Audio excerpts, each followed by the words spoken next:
morning. So we looked at the first two postures,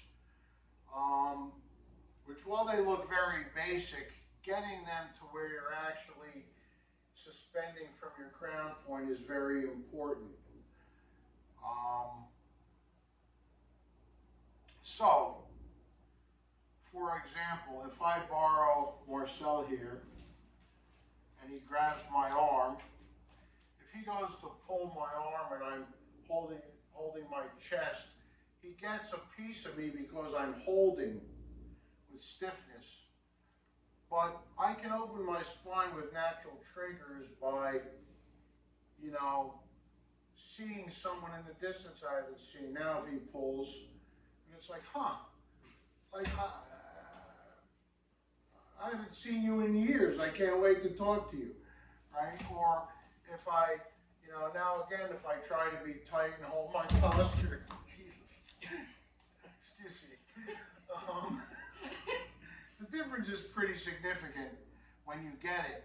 But if I stimulate any of the 5 elements in my head, whether it's listening to an old song, smelling something that, ooh, it smells like what Grandma used to make, and he pulls on my arm, my spine is open now, but you can see, like, I can look down and it doesn't affect me. I can bend and turn and move pretty freely and it doesn't affect me because the quality of the entire spine opened not in a paint-by-numbers fashion, but in a natural fashion. So when you get into posture and you look out into the distance, you want to really look into the distance as if you're seeing an old friend you haven't seen in years. Now, but any of the 5 elements, whether I'm trying to remember a taste, I love the taste of that cake, and he pulls, and it's like, and even if he pulls sideways, it doesn't matter, I can just sit here and be calm about it, right? So essentially, we're looking for freedom, and we're also looking for naturalness in achieving these skills. So opening the spine correctly in any of these postures is very, very important.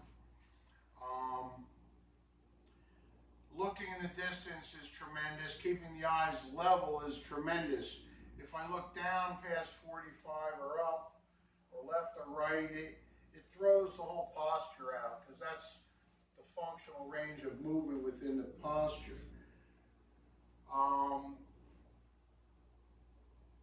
Ultimately, we want to move from natural to natural, Mr. Chan would say.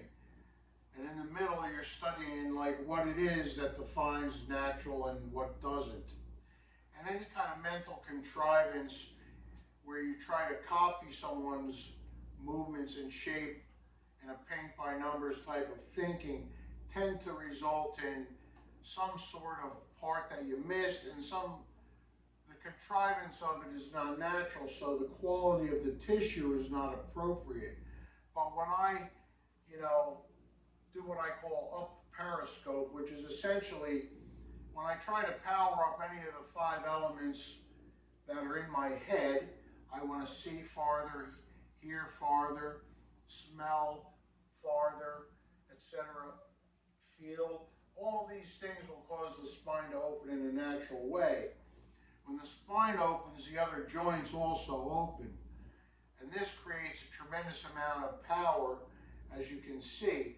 Now, if he's pushing on me, and I'm trying to like tuck the chin and all this stuff, I'm very, but if I'm just like, and I'm smelling that fragrance, it creates both a pushing and a pulling resistance that's entirely non-resistant. Like, I don't resist him to make any of this happen. So you want to try to experience this, and this is something you can do all day long. You can be sitting at your desk and perk up your head by listening in the distance. So Wang Xunjie, the Yichuan founder, used to say, listen for drizzles and breezes on distant leaves.